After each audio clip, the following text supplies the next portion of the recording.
Hi viewers, welcome to my channel. இன்னைக்கு நம்ம ரொம்ப டேஸ்டியான அட் தி சேம் டைம் ஹெல்தியான ஒரு கருவேப்பிலை தொகையில் வந்து எப்படி பண்ணுறதுங்க பார்க்க போகிறோம். கருவேப்பிலை உங்கள் எல்லாருக்கும் தெரிஞ்சிருக்கும், நல்ல இரும்பு சத்து இருக்குது, அயன் நிறையா இருக்கிறதுனால அது உடம்புக்கு ரொம்ப நல்லது. ஐசைட்டுக்கு ஹெல்ப் பண்ணுறது, ஹேரோட க்ரோத்துக்கு ஹெல்ப் பண்ணுறது, அண்ட் வந்து ஹேர் வந்து உங்களுக்கு ஆன்டி கிரேயிங்லாம் இல்லாமல் இலை நிறையெல்லாம் வராமல் காப்பாற்றுறது.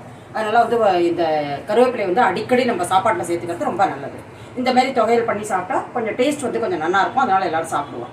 இப்போ நம்ம இதுக்கு என்னென்ன எடுத்துகிட்டு இருக்கோம்னு பார்த்துருவோம். நான் வந்து கருவேப்பிலையை நல்லா வாஷ் பண்ணி ஆற வச்சு ஒரு 2 கப்பு அழுத்தி அளந்தது வந்து 200 கிராம் கப்பில் 2 கப்பு எடுத்துகிட்டு இருக்கேன். இல்லாட்டி நீங்கள் 3 ஹேண்ட்ஃபுல்னு வச்சுக்கலாம் ஃபுல்லாக. அதை எடுத்துகிட்டு இருக்கேன். அதுக்கப்புறம் வந்து ஒரு 3/4 டீஸ்பூன் வந்து கடலைப்பருப்பு எடுத்துகிட்டு இருக்கேன். இப்போ 1 டேபிள் ஸ்பூன் வந்து உளுத்தம்பருப்பு எடுத்துகிட்டு இருக்கேன். 3/4 டேபிள் ஸ்பூன் வந்து எள்ளு எடுத்துகிட்டு இருக்கேன், வெள்ளை எள்ளு. நீங்கள் கருப்பு எள்ளையும் யூஸ் படுத்தலாம். நான் பொதுவாக துவையல் எள்ளு யூஸ் படுத்துவேன். அண்ட் வந்து அது ஒன்று வந்து அதில் கால்சியம் நிறையா இருக்குது, இன்னொன்று வந்து ஒரு ஆடட் ஃப்ளேவர் அது. அப்புறம் புளி வந்து ஒரு சின்ன அரிநெல்லிக்காய் அளவு எடுத்துட்டுருக்கேன். இவ்வளவு தான் புளி எடுத்துட்டுருக்கேன் நான் எடுத்துட்ட குவான்டிட்டிக்கு. அதுக்கப்புறம் எந்த கப்பால் கருவேப்பிலை இருந்தேனோ அந்த கப்பாலே 1/2 கப்பு வந்து தேங்காய் எடுத்துட்டுருக்கேன். ஒரு 5-6 மிளகாத்தூள் எடுத்துட்டுருக்கேன். உரப்பு வந்து உங்களுக்கு ஏற்ற மாதிரி நீங்கள் கூடவோ குறைச்சா போட்டுக்கலாம். என்னோடது வந்து மெலிசாக சின்ன மிளகாங்கிறதுனால ஒரு 6-8 மிளகாத்தூள் எடுத்துட்டுருக்கேன். இப்போ வந்து ஒரு கடாயை அடுப்பில் வச்சுட்டேன். இதில் வந்து ஃபஸ்ட்டு எண்ணெய் விட்டு விடலாம். எண்ணெயெல்லாம் ரொம்ப தேவையில்லை, சும்மா 2 டீஸ்பூன் விட்டுருக்கேன். நீங்கள் வந்து நிறைய குவான்டிட்டி பண்ணும்போது ரொம்ப நாளைக்கு வச்சுக்கிறேன் அப்படிங்கிறப்ப தான் வந்து நீங்கள் கொஞ்சம் வந்து எண்ணெயை வந்து நல்லா கூட விட்டு திருப்பி நம்ம வதக்கி எடுத்து வச்சுக்கணும். அதர்வைஸ் வந்து நார்மலாக உடனே வித்தின் டே ஆர் 2 நமக்கு செலவழிய போகிறதுனா அப்போ வந்து நாங்கள் அவ்வளோ வந்து இப்போ வந்து கடலைப்பருப்பு கொஞ்சம் செவந்த உடனே அதில் வந்து உளுத்தம்பருப்பு போட்டிருக்கேன். உளுத்தம்பருப்பு கொஞ்சம் கூட போட்டுக்கணும், அதனால தான் நான் 1 டேபிள் ஸ்பூன் போட்டிருக்கேன். கடலைப்பருப்பு வந்து 1 டீஸ்பூன் அல்லது 1/2 டேபிள் ஸ்பூன் அந்த மாதிரி போட்டிருக்கேன். இப்போ இது கொஞ்சம் செவக்கட்டும், இது சீக்கிரம் செவந்துடும் உங்களுக்கு உளுத்தம்பருப்பு. இந்த ஸ்டேஜில் வந்து நான் மிளகா வத்தலை போட்டுக்கிறேன்.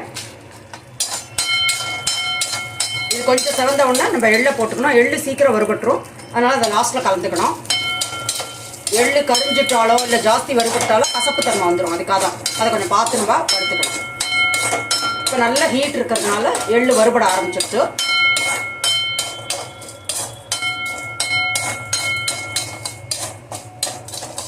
இந்த ஹீட்லேயே இது நல்லா வெடிக்கிறது ஆரம்பிச்சிடுது.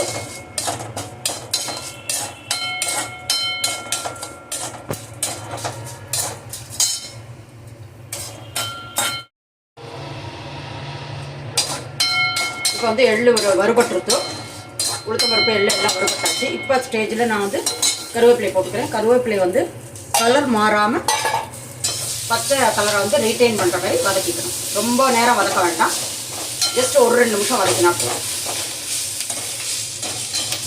ஆல்ரெடி நம்ம ஆற வச்சுட்டு பண்ணுறதுனால அதுக்கப்புறம் இதை வறுக்கிறதுனால கொஞ்சம் வந்து சீக்கிரம் வந்து கெட்டு போகாது.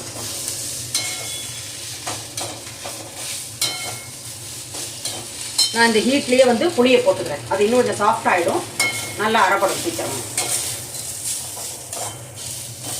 கருவேப்பிலையே ரொம்ப நேரம் அப்படி சுருளெல்லாம் வதக்கக்கூடாது, அதுக்கப்புறம் கலர் மாறிடும்.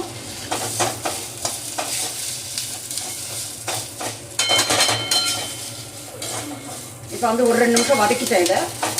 இப்போ கேஸை மூடிட்டு தேங்காயை பொதுவாக வந்து நம்ம அப்புறமா கலந்தால் அதில் வந்து ஃபேட் இருக்காது. நமக்கு தேங்காயை நல்லா வதக்கிட்டு பண்ணோன்னா அதில் வந்து நமக்கு ஃபேட் வந்துடும். அதனால் வந்து தேங்காயை பொதுவாக அடுப்பை அணைச்ச உடனே ஜஸ்ட் ஒரு 30 செகண்ட்ஸ் இப்படி பெரட்டினா போதும். இப்போ வந்து இது ஆறுன உடனே இதில் கொஞ்சம் உப்பை சேர்த்து நல்லா அரைச்சின்னு வர போகிறேன்.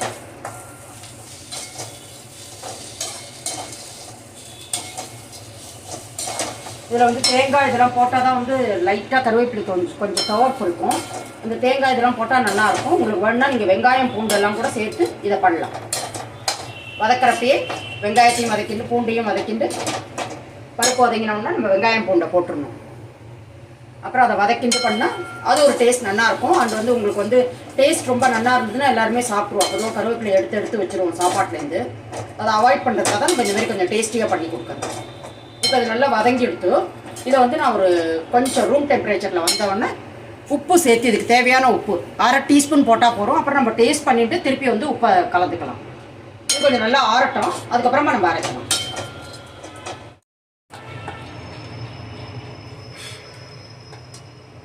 இப்போ வந்து இது ஆறிடுத்து, இதை இதில் போட்டுக்கிறேன், மிக்சியில் போட்டுக்கிறேன். உங்களுக்கு எந்த கண்டெய்னர் தேவையோ அதுக்கேற்ற மாதிரி குவான்டிட்டிக்கு ஏற்ற மாதிரி கண்டெய்னர் எதுக்கு மிக்சி பெருசாக சின்னதாக வச்சுக்கணும். அதுக்கப்புறம் இதில் வந்து 1/2 ஸ்பூன் தான் நான் போடுறேன். ரொம்ப தாங்காது, வேணும்னா நம்ம அப்புறம் ஆட் பண்ணிக்கலாம். இதை வந்து வேணும்னா குறைச்சலாக தண்ணி, இது வந்து சட்னி இல்லை தொகையல், அதனால் வந்து கொஞ்சம் குறைச்சலாக தண்ணி விட்டு அரைச்சின்னு வரணும். முடிஞ்ச வரைக்கும் தண்ணி விடாமல் ஃபஸ்ட்டு ஓட்டிட்டு அதுக்கப்புறம் கொஞ்சம் கொஞ்சமாக தண்ணி விட்டு அரைக்கணும். இப்போ வந்து நான் அரைச்சி எடுத்துன்னு வந்துட்டேன். இதை வந்து ஒரே இதிலேயே தண்ணி விட்டு ஒரே நைஸாக அரைக்கக்கூடாது. கொஞ்சம் லைட் கோர்ஸாக இருந்ததுன்னா உங்களுக்கு பொதுவாக டேஸ்ட் நல்லாயிருக்கும். தொகையிலோடலாம் நம்ம அம்மி ஆட்டுக்கள்லாம் அரைப்போமே அந்த மாதிரி ஒரு டேஸ்ட் வரும். இதில் கொஞ்சம் கோர்ஸாக இருந்தால் அந்த ஃபீல் வரும் நமக்கு. அதனால் இப்போ வந்து நம்மளோட தொகையில் வந்து ரெடி ஆகிடுது. இதில் ஜஸ்ட் ஒரு தாளிப்பு ஒன்று கொடுத்துருவோம். அடுப்பில் வந்து கடாயை வச்சு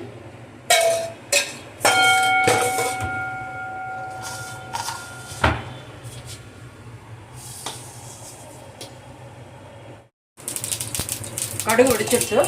இதில் கொஞ்சமாக 1/8 டீஸ்பூன் குறைச்சலாம் போட்டிருக்கேன், பெருங்காயம் போட்டிருக்கேன்.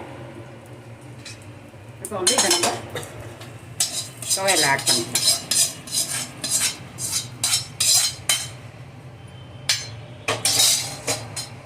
இப்போ நம்மளோட ரொம்ப டேஸ்டியான அட் த சேம் டைம் ஹெல்த்தியான ஒரு கருவேப்பிலை துவையல் வந்து ரெடி ஆகிடுது.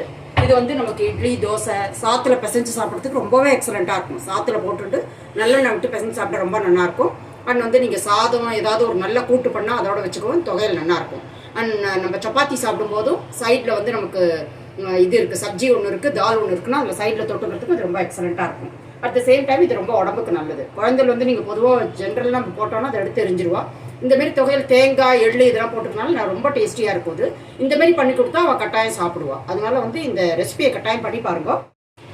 இந்த ரெசிபி அப்படி உங்களுக்கு யூஸ்ஃபுல்லாக இருந்தால் என் சேனலை லைக் பண்ணி, ஷேர் பண்ணி, சப்ஸ்கிரைப் பண்ணுங்க.